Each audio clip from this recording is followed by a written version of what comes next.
When my sister, Annie, was 18 and I was 21, she got pregnant and had a daughter, Sophie. She developed what we believe was postpartum depression, but was never diagnosed as she refused therapy. When Annie's school started up again, our mother took on all childcare of Sophie. As Mum took on more childcare, Annie seemed more like her old self, happy, outgoing, generally mentally healthy. Then within 6 months of Sophie's birth, Annie got pregnant again with another girl, Laura, and the cycle of PPD symptoms.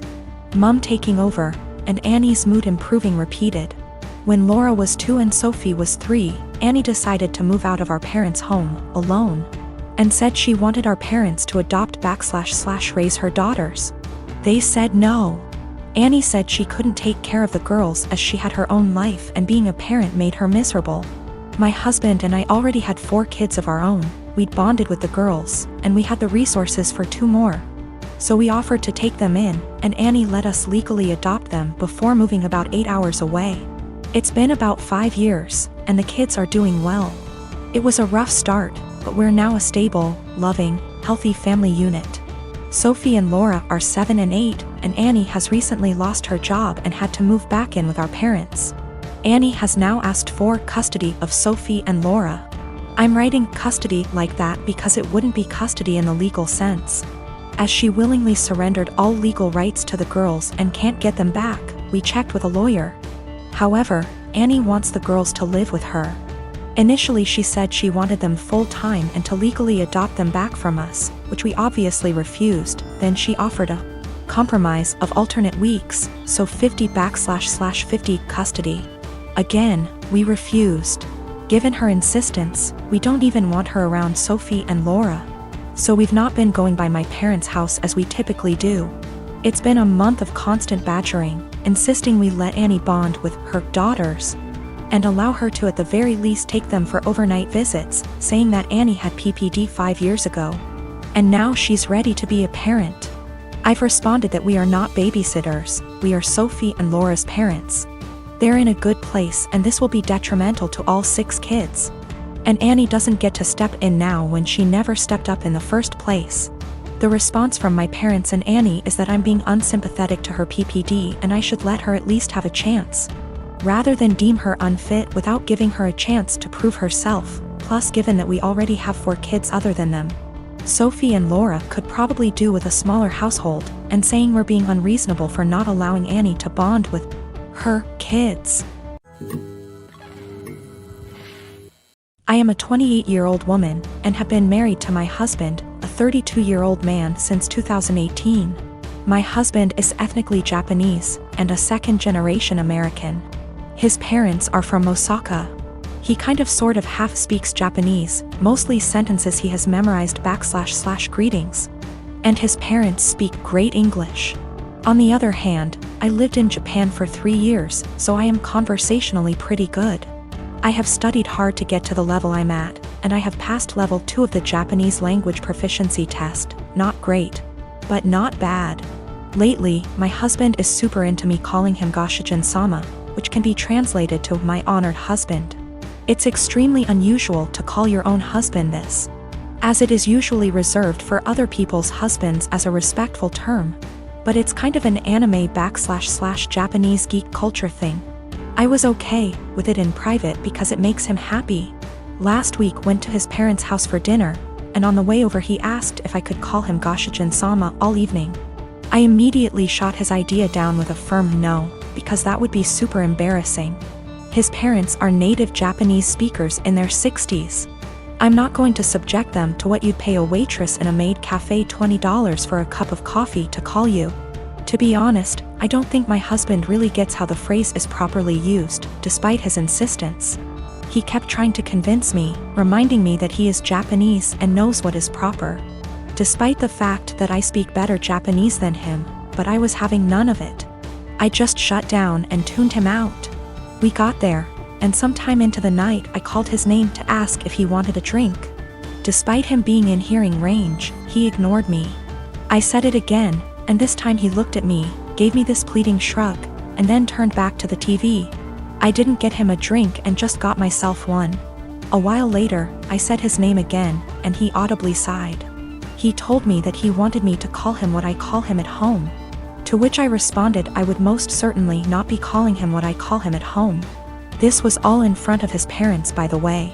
On the car drive home, I told him that I wasn't going to call him Gashijin-sama anymore because he can't draw the line between fun playful couple stuff and his parents. He has sulked for the past week and I don't even know what to do.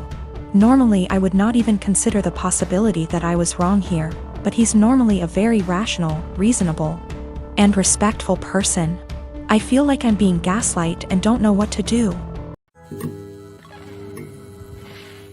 My girlfriend and I have been together for about a year. Most everything is great except one thing. If I tell her I'm sick / not feeling well / hurt, she refuses to believe me. If I have a cold, she tells me I'm faking it until it goes away and then says, "See, you are fine." I'm rarely sick, so it's never been a major issue. But she has zero sympathy when I'm sick. She grew up with hypochondriac parents who were always sick with something, often self-diagnosing themselves with fatal maladies. She has limited contact with them, and the time I met them, I was told by them that they didn't have long left to live. I get it, growing up in that household must have been awful. But what happened on Sunday just sent me over the edge. Girlfriend and my sister wanted to check out this event and we were all supposed to go. I woke up with excruciating back pain and could barely breathe. Girlfriend got so mad at me for ruining this that she wouldn't speak to me. As she was about to leave, I asked her not to leave because I thought something was wrong. She said no and left. I threw up in my bed and eventually called my parents. I was too embarrassed to call 911. And my mother and brother hauled me to the hospital. I was whisked back and after 20 minutes I was diagnosed with kidney stones, fentanyl and gravel, and I had a CT scan and then went for a procedure to bust the kidney stones. 5 hours later and I was laying on my parents' sofa in a haze. I have never, and hope to never, feel pain like that again in my life. I was sure I was going to die.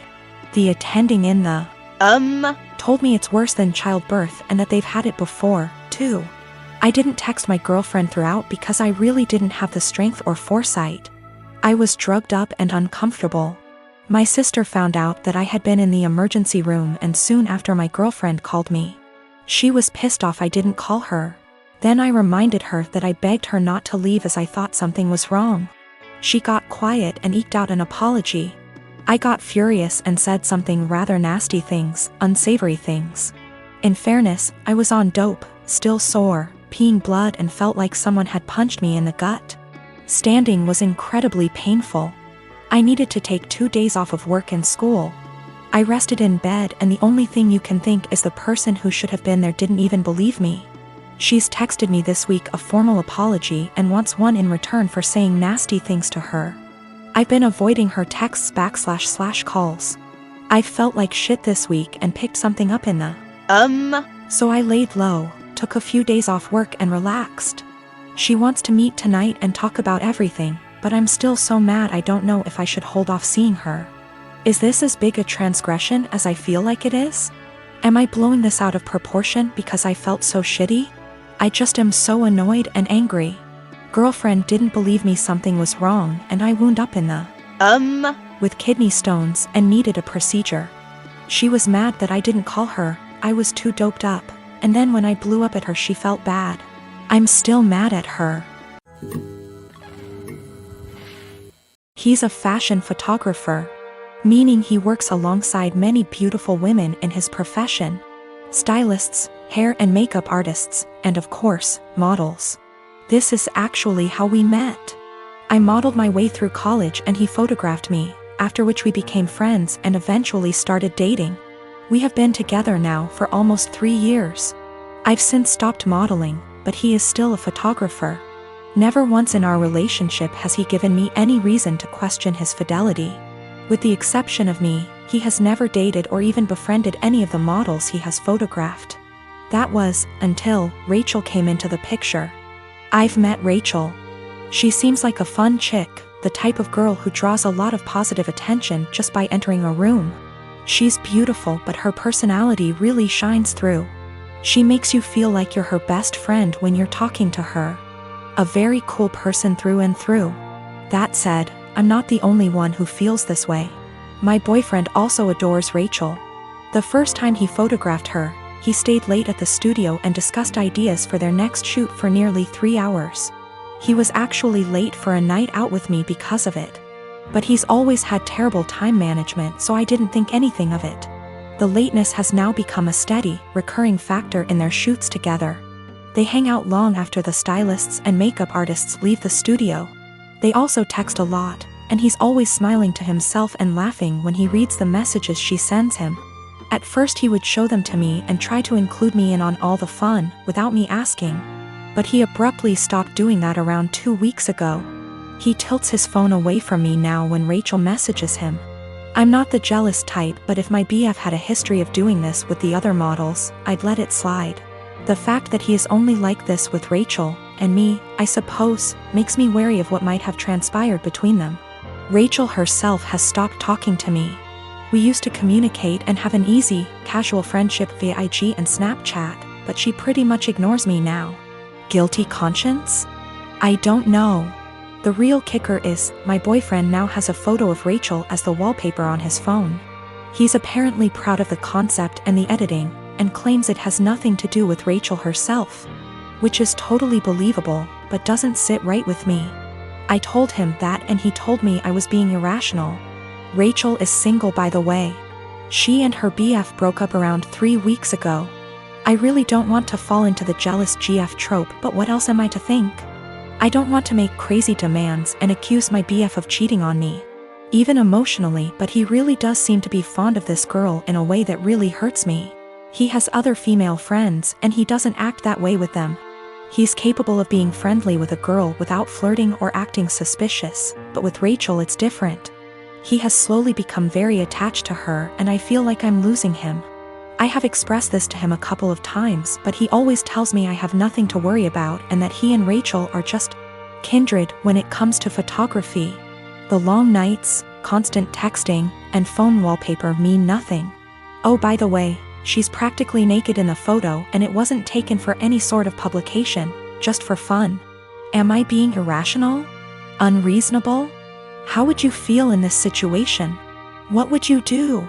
Update. My photographer boyfriend has been growing very close to one of his models, and acting dismissive of my concerns regarding their work relationship. He has a practically naked photo of her as his phone wallpaper. WTF am I supposed to think? He and I are meeting for lunch in an hour. He confessed. I'm kind of a mess right now, but I'm lucky enough to have an amazing support system and a clear head. That's all I really wanted out of this unfortunate situation. My boyfriend, sorry, ex-boyfriend, has never taken nude or even partially nude photos of me. Although I modeled in high school and university, my primary focus has always been stage acting. He took my headshots. That's how we met. Not that it really changes anything. Just a bit of insight, I guess. When we were younger and when the relationship was newer, I would accompany him to his shoots all the time. But my own career is very time-consuming nowadays. I know of multiple model/photographer relationships where they accompany each other to every shoot. And I've nothing against doing that, but I personally would rather just trust that my SO is on their best behavior. Obviously what happened here kind of squashes that, but I stand by it. If I have to be there in order to make sure my SO faithful, chances are they'll find other ways to cheat. Okay, now for the good stuff, or I guess, the bad stuff. I met him for lunch Friday afternoon. We went to our favorite sushi joint overlooking the ocean, and I ordered more than I could handle, stuffing my face while trying to decide how to broach the topic of Rachel, but most importantly, our relationship. I went into that meeting with a righteous, ass-kicking speech prepared, but I forgot every word of it almost immediately after we sat down. I guess he could tell there was something on my mind, because he asked me if I was all right, if he had done anything to upset me. Snorts. Yes, Ian, you've upset me very much, actually. As soon as I gathered the confidence to look him in the eyes, I point-blank asked him, "What's going on between you and Rachel?" His mouth flew open as if he were completely and utterly taken aback by the implication, but I cut him off with, "Do not bullshit me." I tried my best not to let anger get the best of me, I really did. I wanted to stay cool, calm, and collected like so many women on this sub. You know the ones. Those intense stories of cheating husbands wherein the wife takes to relationships, garners a ton of support, and then updates us later with a well-constructed storybook post detailing the evidence she has collected against him and the meeting she had with her uncle or sibling, who just so happens to be a divorce lawyer. Yeah, I'm not a badass like that. I wish I were. But I'm honestly just an overly emotional doormat, and I knew going into this meeting that I was either going to cry or gouge his eyes out with my mind. Because I had somewhere to be later, I took a hard left and got super angry. He could see it in me, the anger bubbling over. The people in the restaurant were starting to stare at us, too. In order to save face, I threw money on the table with tip and told him to meet me in the parking lot. If I'd had a switchblade on me, I can't say for certain I wouldn't have channeled my inner jet and beat his to the pavement. Kidding. Totally kidding. We met inside my car. He climbed in after me, his head down as though he were ashamed or, I don't know, guilty?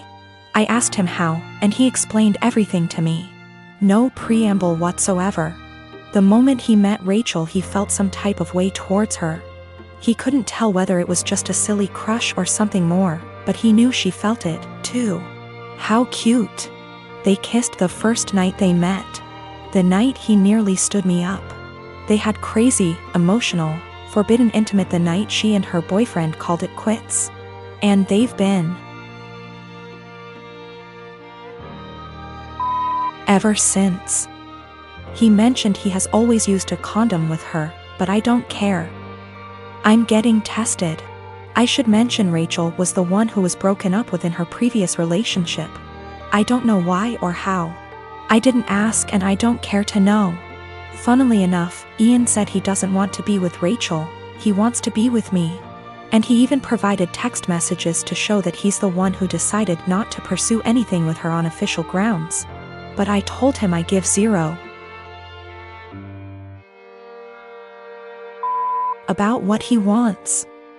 And unless he can go // his eyes, he should get the out of my car and erase me from his mind before I erase him. I literally said that. In any case, I went home later that day and drank a lot. My friends and family, and most of Ian's friends and family, have rallied around me in support. I guess he told his mother we broke up and how it happened, because she called me this morning and said she's disgusted with her son and that if I need anything at all, she's always there for me. For real, I'm going to miss his family. They're good people. The best people. This is my first adult breakup, by the way. The type of breakup where you're required not only to break up with your so but with their family and friends, as well. These people you've spent so much time getting to know and growing to love, are suddenly not in your life anymore, and it's, well, it's kind of daunting, really. Daunting and sad and infuriating all at the same time. So, that's the conclusion to this story. That's what happened. P.S. He admitted to cheating with Rachel and then I dumped his. So far, his mother, his teenaged stepbrother, and 2 male friends of his, have reached out to me saying how disgusted, ashamed and embarrassed they are on his behalf. On top of 3 mutual friends. It hasn't been 2 days yet.